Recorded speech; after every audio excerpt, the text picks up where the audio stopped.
Okay, hello ladies and gentlemen. Sorry about the delay. We've been trying to sort out some sound for you. So my name's Della Hudson, and I was invited to come and speak on social media for accountants after we came 20th in the list of top financial influencers on the Economia list last year. So, no, we're 26th last year. We've been 20th in the past.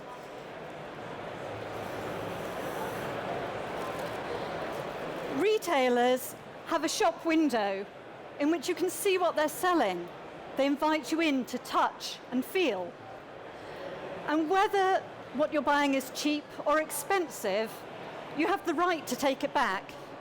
But as professional services, people need an opportunity to see something about us beforehand.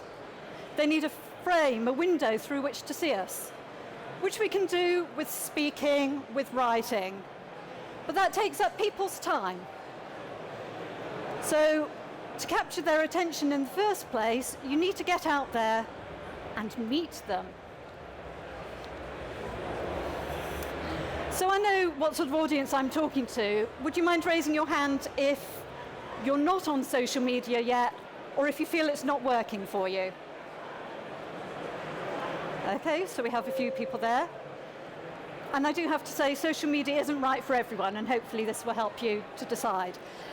And other people, it's working more or less okay for you and you just want a few extra tips, is that right? Excellent. So we'll try and pitch something for everyone. And also for the introverts amongst you who thought it was a bit risky to even raise your hand. Because while social media networking does work best when combined with face-to-face networking, it's also a very good way for introverts to network. And as a lot of accountants are introverts, it's a good way to do it.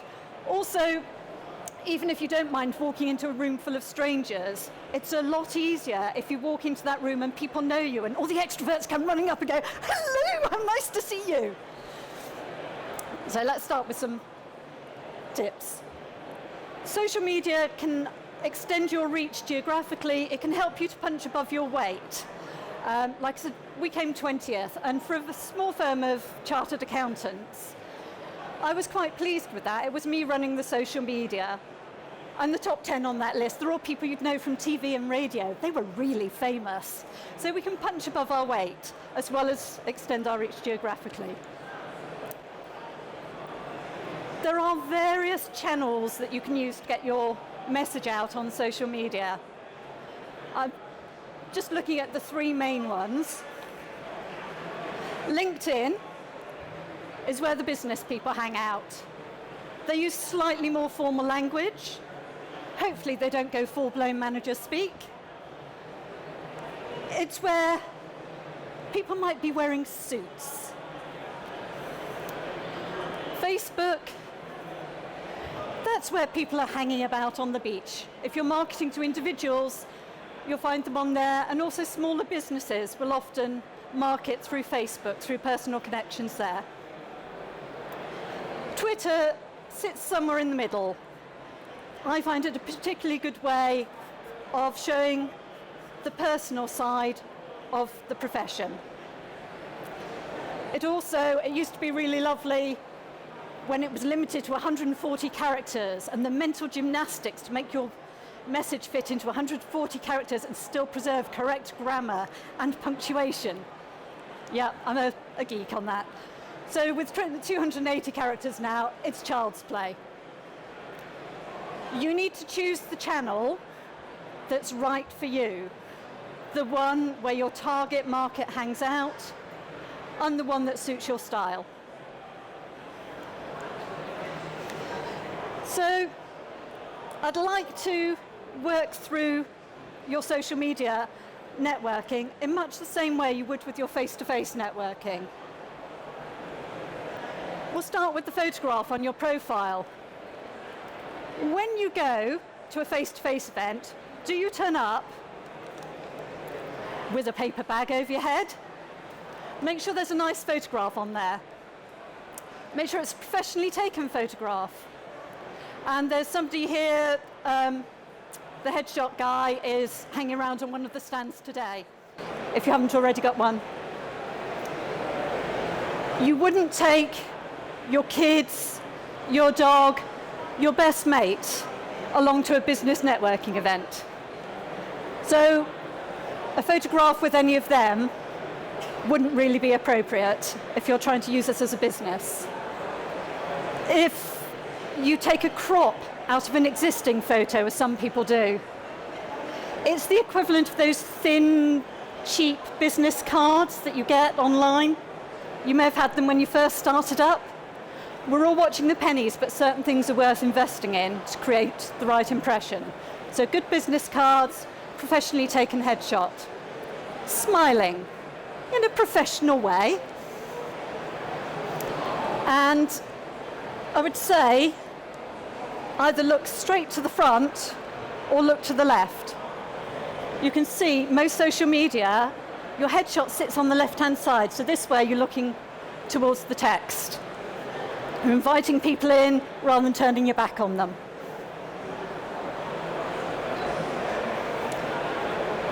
So what do you put online? What do you post? If you're using something like Twitter, I'd say about a third social, chit-chat, about a third sharing about business in general, about the industry that you niche in, about your local businesses in the area, and about a third about your own business. Just as at face-to-face networking events, you don't hog the conversation, you get to interact. Don't just broadcast on social media. You want to do things that invite people to interact with you, to talk to you. And I realise that I've skipped over the bit on your biography, which is the little bit at the top of the page. On Twitter, you can put in a few personal things as well. Things like, I'm a triathlete and a tea addict. So when I did an Ironman last year, I had 15 hours without a cup of tea. I was greeted at the finish line with a bottle of champagne and a flask of tea. I had 2 sips of the champagne and then all the tea. So it's the sort of thing that makes it easy for people to talk to you. They know something about you. They can relate to you. Don't forget to put a link in to your business website, some way that people can connect with you, because that's what you want them to do. So when you're on to the actual content, the things you can chat about, I've suggested things, for me it's triathlon. At a face-to-face event, you might talk about golf, you might talk about your kids.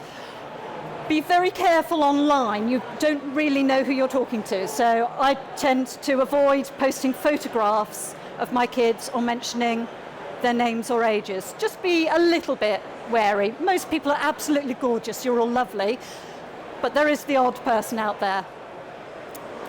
On the business sharing, we would share information from our clients, from other businesses in the area, generally useful stuff. On the odd occasion, if another accountant had written something particularly good, I'd kick myself for not writing it first, but I would retweet it because that would benefit people.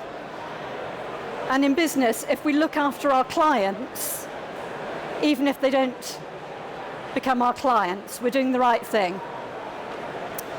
And the things about our own business, we used to run events. So I would post things about the events that were coming up, and then after the event, I would post a blog and a little video clip that had been extracted from the talk. For heaven's sake, if I'm going to do this public speaking, you're going to see it everywhere. And the same with the articles as well. If you write an article for a local paper, put it on your blog as well, either as it stands or just adapt it. Reuse your material, make the most of your marketing stuff. We've all got far too much to do to reinvent the wheel. And all this takes a certain amount of time, which can be done in various different ways. I used Hootsuite. There's a free version. There's also a professional version that's only something like $99. About once a month, I would sit down and schedule 3 tweets a day for Twitter, various subjects, and it also abbreviates your links, which on Twitter is quite important because you've got limited space, limited characters. On LinkedIn and Facebook, which move much more slowly, I could put just 1. Also be aware that you need to be doing enough interactive tweeting to absorb that many broadcast tweets. I usually tweet about 20 things a day, so 3 easily gets lost in amongst there. Whereas on LinkedIn, I'm maybe half a dozen, so 1 is about right for me. I don't use Facebook anymore now, I don't have the practice. Finding the time to do it. Fortunately, none of you see me at 7 o'clock in the morning before my first cup of tea. I am absolutely incapable of anything till I've had that first cup of tea. But it's a perfect time to just scan down my timeline to see what's been going on, retweet a few interesting things, reply to a few comments online. So it's time I couldn't usefully be doing anything else while I wake up. I tend to do that on my iPad as well rather than on my phone because even my eyes aren't open at that time in the morning.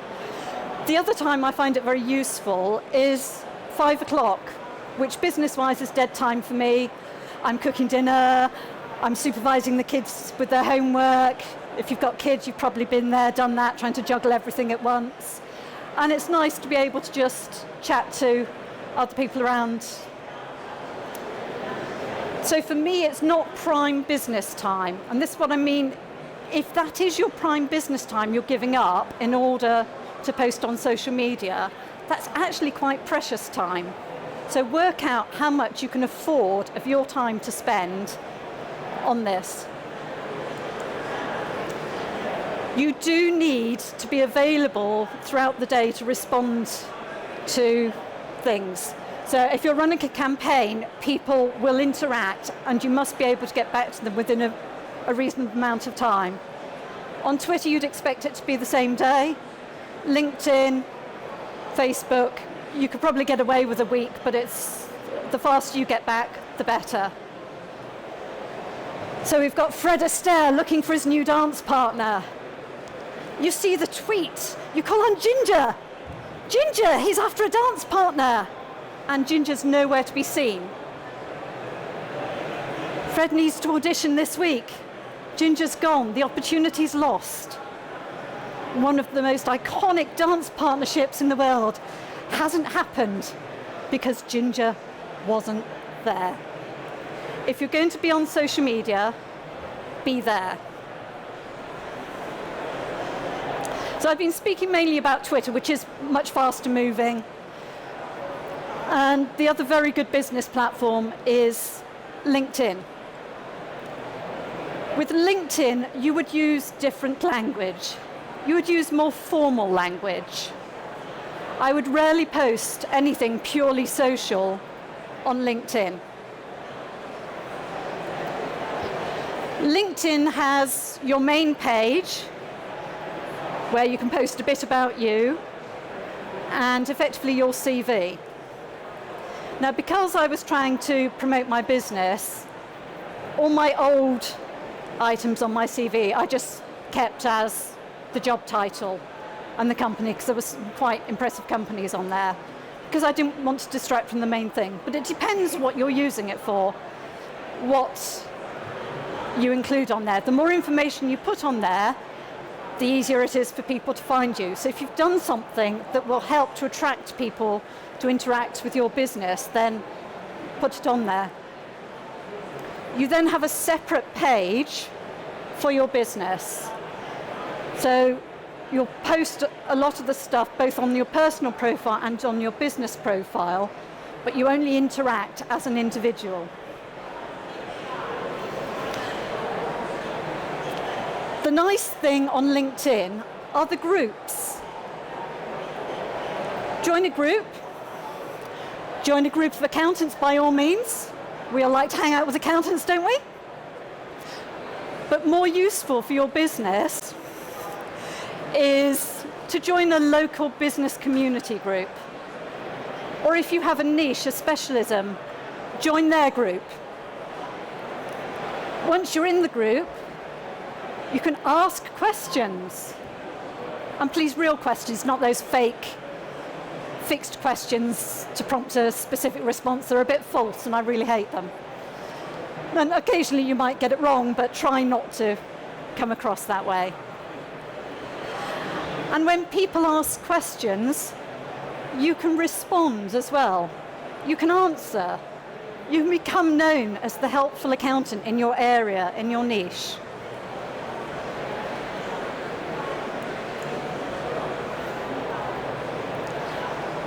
I've spoken so far about using LinkedIn as a lead generation, as a marketing tool. But social media is very useful in other ways as well. You can keep in touch with your current clients when they chat about what they're doing. You can help them. It might be paid work. It might be unpaid, and you just get brownie points and loyalty. But if you're trying to be an advisor, and this is a big thing at the moment now, getting into that advisory role, it's all about communication, and this is a very good way of communicating with lots of your clients for not much effort. It does take some, of course. It's also useful for finding out what your competitors are doing. My local competitors, for the most part, were just broadcasting on social media. They were putting useful but not very exciting things about the tax deadlines this month. If you can come up with something more interesting, who do you think they're going to choose? The one who's out there doing things in the community, or the one who's posting those deadlines? And we all need deadlines. And collaboration. We're not in war-torn Europe at the moment. We are allowed to collaborate with each other. I know lots of fabulous accountants and thought leaders, as they are often known within the industry. And a lot of them are speaking here today, so do take advantage. But if somebody does something good, chat to them, see how you can adapt the idea for your practice. Again, don't reinvent the wheel. People are usually very happy to help you. We can each only deal with so many clients, or our particular niche, or our particular geography, whichever. We're not always in competition. And even where we are, there's enough business out there. So work with those people.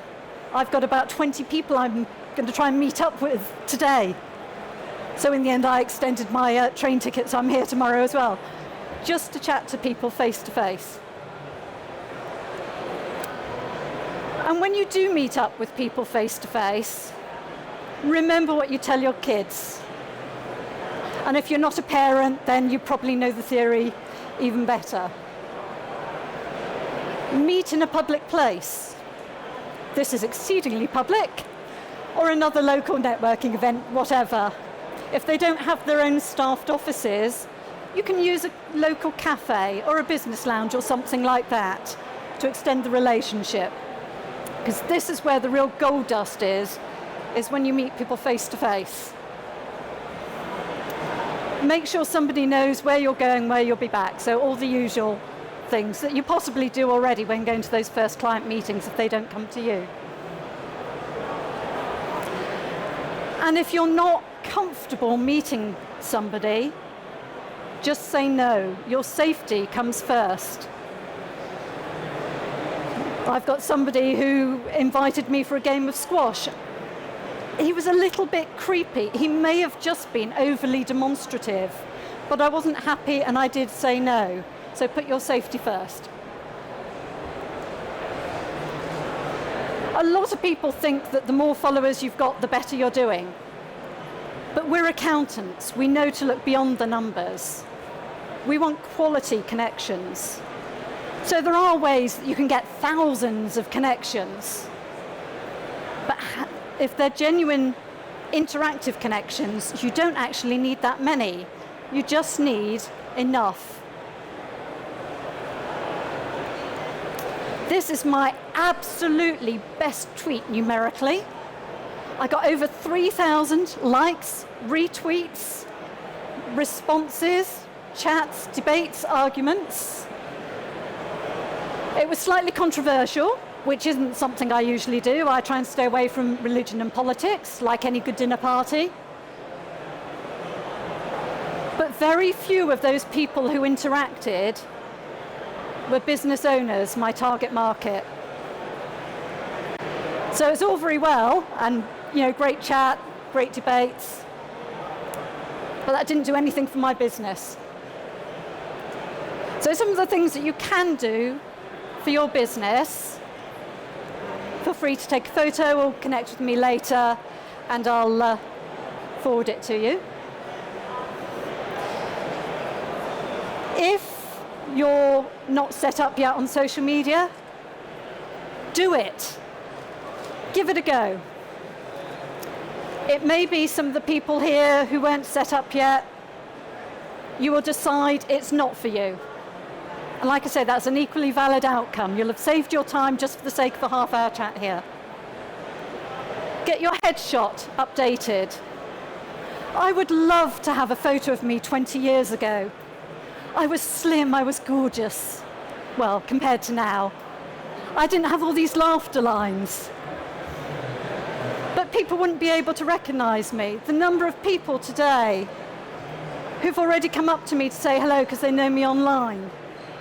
They recognize me because I have a photo and I deliberately dress the same way. I have my hair down, I have my contact lenses in, so that people can come and see me. I try and brand wherever possible. So get a fresh headshot that actually looks like you. Not your logo, Andrew, or a muted picture. Sorry, Andrew and I have just met for the first time today, face to face, but we've been interacting online for years now. Make sure your biography is up to date. And you can change it every so often, just to be a bit daring, a bit risky. And especially your LinkedIn one.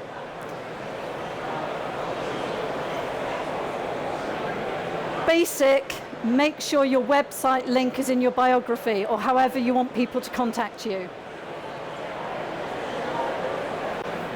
Try scheduling some posts. I use Hootsuite, there are other things available. And even if you just do the basic and then log in and just chat to people around that. Link to other content on your website. This will improve your SEO and push you up the searchability, get you on that front page. Spend time scheduling. It might need to be 30 minutes a day, if you can commit to that. And I would say have one main channel and perhaps a secondary one, because unless you've got a full-time social media person working with you, then you can't afford to spend time on much more. And even if you are using an expert, do be very careful what they're doing. We had a client once who used an expert, and twice she took 2 weeks to respond to my tweets. And when I pointed this out to them, because they were a very customer-focused, responsive organization, this wasn't them at all. So they decided to stop it. What they could have done is have the certain amount of it outsourced, so they did the bits about the business, the scheduled tweets, had the strategy, and they could have had one of the directors or somebody else in-house doing the chit-chat. And to get the most out of it, unless you really are intensely introverted, I'd say pick somebody you get on well with online and arrange to have a coffee with them and a chat face to face. And find an offline person, somebody that you know face to face but don't see often enough, and you can keep in touch with them online. LinkedIn has testimonials, references. Write a testimonial for somebody that you've worked with. They might even write one back for you. Or if you're feeling brave enough, you could ask somebody to write a testimonial for you. Join a LinkedIn group. And whatever platform you're using, thank people and praise people publicly, whether it brings you business or not. It's just nice to be a nice person.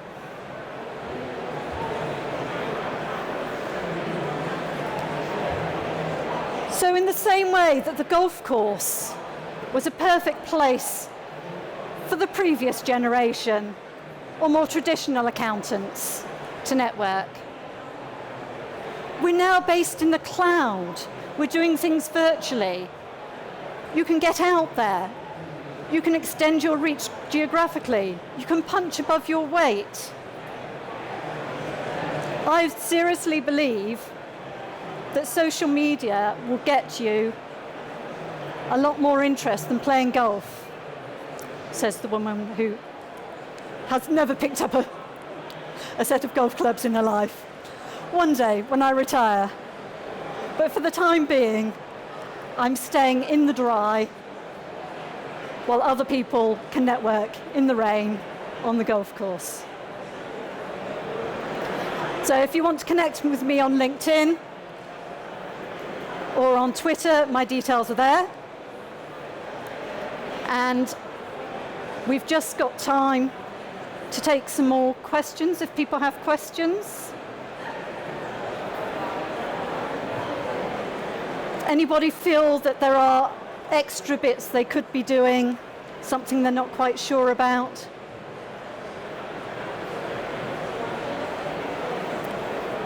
Okay, well, thank you very much for coming along, and feel free to come and chat.